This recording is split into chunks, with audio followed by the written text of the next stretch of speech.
Terima kasih Anda masih bersama kami. Bagi Anda yang baru saja bergabung, kami hadirkan kembali 3 berita utama hari ini. Cegah banjir bandang luapan Sungai Beringin kembali terjadi. Gubernur Ganjar Pranowo minta Balai Besar Sungai wilayah Pemali Juwana segera bangun tanggul darurat. Terbukti berselingkuh dengan istri prajurit TNI, Babin Kamtibmas Polsek Lowano Purworejo diberhentikan dengan tidak hormat dari anggota polisi. Warga Kota Semarang diimbau kembali memperketat protokol kesehatan karena kasus COVID-19 kembali meningkat 3 kali lipat.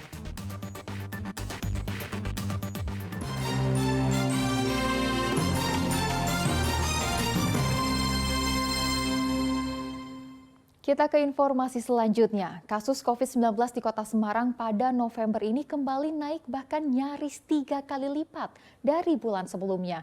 Dinas Kesehatan Kota Semarang meminta warga kembali mengencangkan protokol kesehatan dan menggenjot capaian vaksin booster COVID-19. Setelah sempat melandai, kasus COVID-19 kembali meningkat. Di Kota Semarang, per 8 November 2022, ada 138 orang yang terkonfirmasi positif COVID-19. 74 orang merupakan warga Semarang, sementara sisanya adalah warga di luar Kota Semarang. Padahal pada Oktober lalu, kasus COVID terkonfirmasi 43 orang. Tren kenaikan hingga nyaris 3 kali lipat ini membuat Dinas Kesehatan Kota Semarang berharap warga kembali menerapkan protokol kesehatan. Apalagi dalam beberapa waktu terakhir banyaknya agenda atau acara yang mengumpulkan massa atau berkerumun. Banyak yang datang ya, kegiatan-kegiatan massal seperti memanggil atau banyak sekali penonton dan sebagainya, itu juga risiko untuk menambah kasus-kasus baru. Bahkan kita sampling pasien-pasien yang datang ke puskesmas batuk pilek itu kita lakukan pemeriksaan swab antigen juga beberapa yang positif. Cuman kita tidak tahu ya, karena harus apakah itu SPB atau tidak, karena kita harus melanjutkan dengan pemeriksaan WGS. Melihat angka COVID yang kembali meningkat membuat warga beramai-ramai ingin suntik vaksin terutama booster COVID-19. Seperti Zunaidah yang sudah mengantri di Puskesmas Pandanaran untuk mendapatkan jatah vaksin booster COVID-19. Angka kenaikan COVID-nya udah tinggi ya di Semarang ya, udah nyampe ribuan. Terus varian baru lagi nih, jadinya mau booster. Udah nggak sesusah dulu vaksinnya, cuman nyari bareng. Soalnya dari kemarin meriang loh, jadinya takut mau vaksin jadi tambah meriang, jadi nunggu pas bener-bener sehat. Dinas Kesehatan Kota Semarang menargetkan vaksin booster mencapai 80% hingga akhir tahun nanti. Untuk stok vaksin yang sempat habis juga didorong sehingga tersedia kembali. Sebelumnya stok sempat habis dan hanya tersedia di 2 tempat, Puskesmas Pandanaran dan Rumah Dinas Wali Kota Semarang.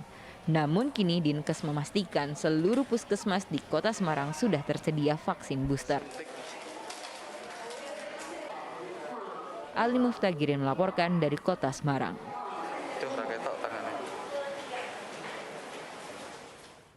Puluhan santri menyaksikan proses gerhana bulan di Observarium Asalam Kabupaten Sukoharjo Selasa malam. Meski gagal melihat puncak gerhana bulan karena mendung, mereka senang karena bisa menjadi bagian dari peristiwa alam itu.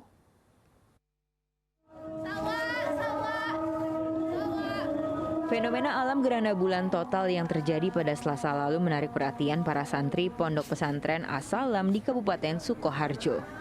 Untuk bisa menyaksikan gerhana bulan total, mereka memadati Observarium Asalam.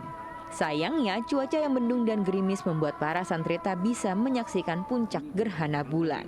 Namun rasa kecewa itu terobati setelah awan bergeser dan gerhana mulai mesti tak penuh. Ya, tadi kita observasi bareng-bareng gerhana bulan total yang terjadi pada hari ini. Cuma tadi kan agak kurang cerah ya. Sedangkan pada sekarang udah mulai cerah, udah agak kelihatan, cuma nggak total gitu. Kalau dari teleskopnya kita tadi kebetulan pas gerhana totalnya agak tertutup awan bulannya, jadi belum kelihatan. kelihatan separuh atau gimana, atau ketutup awan mendung gitu atau Iya, gimana? tadi pas totalnya kebetulan di daerah Solo ini mendung total. Ini sebuah pengalaman yang sangat berharga bagi saya, terutama apalagi masih di masa sekolah. Saya sangat bangga sekali mendapatkan pengalaman seperti ini di Asalam. Baru pertama kali atau gimana pakai teleskop melihat gerhana secara langsung? Iya, ini baru pertama kali. Proses gerhana dimulai tadi kira-kira selepas asar, namun cuacanya tidak mendukung, gerimis, mendung, memasuki maghrib bahkan juga gerimisnya semakin menjadi-jadi dan awan cukup tebal.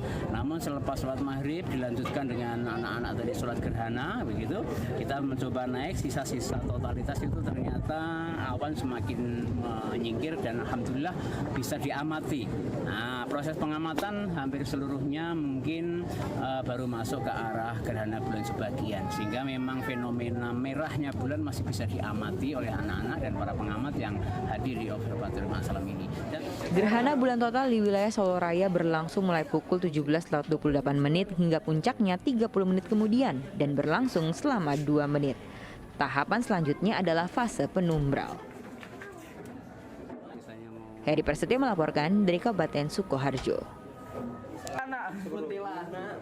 Sementara di Kabupaten Kebumen, ratusan santri bersama masyarakat menggelar sholat gerhana. Selain mengamalkan sunnah, sholat digelar untuk mendoakan keselamatan negeri.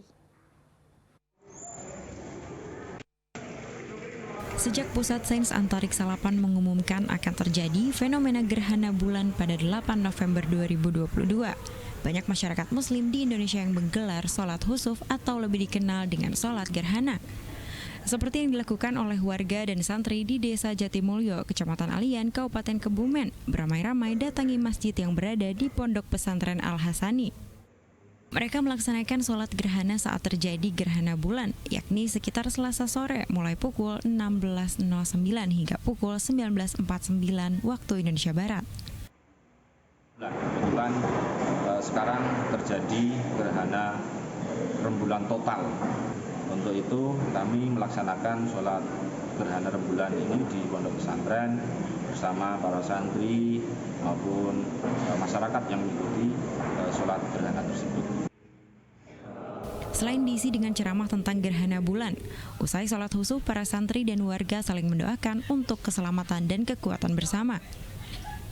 Sholat gerhana atau sholat khusuf yang dilakukan di saat terjadi gerhana bulan maupun matahari merupakan sholat sunnah yang mendekati wajib. Wayudiono melaporkan dari Kabupaten Kebumen.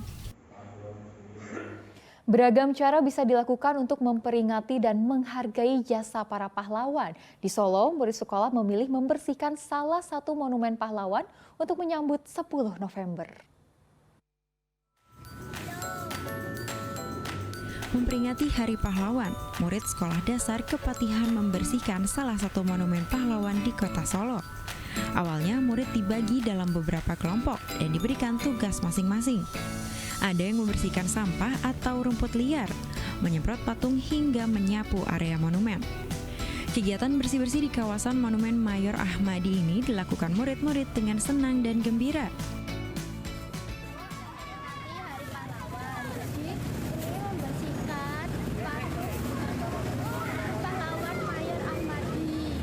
Harapannya apa dengan ini dibersihkan ini? Supaya menjadikan Mayor Ahmadi ini supaya menjadi bersih. Kegiatan ini tak hanya soal menjaga kebersihan lingkungan, tetapi juga untuk mengenalkan sosok pahlawan, terutama tokoh yang datang dari kota Solo. Pahlawan dari Solo ya, termasuk ini adalah patung Mayor Ahmadi, dan ternyata anak-anak banyak yang belum tahu ini siapa Bu, patungnya siapa, seperti itu. Jadi manfaatnya banyak sekali, anak jadi tahu, oh ini ternyata Mayor Ahmadi, seperti itu. Hari ini anak-anak dibawa ke sini untuk membersihkan monumen Mayor Ahmadi. Jadi anak-anak membawa alat-alat seperti sapu, seperti itu untuk membersihkan monumen Mayor Ahmadi. Dalam rangka itu tadi, supaya anak-anak menimbulkan kecintaan anak-anak terhadap pahlawan, terutama pahlawan dari Solo. Usai bersih-bersih monumen di Jalan Abdul Rahman Saleh, murid-murid diceritakan tentang perjuangan Mayor Ahmadi saat mengusir penjajah dalam serangan umum 4 hari pada 1948. Dengan menceritakan sosok pahlawan di lokasi monumen, diharapkan siswa tidak melupakan jasa dan perjuangan pahlawan yang berjuang merebut kemerdekaan. Ari Prasetyo melaporkan dari Kota Solo.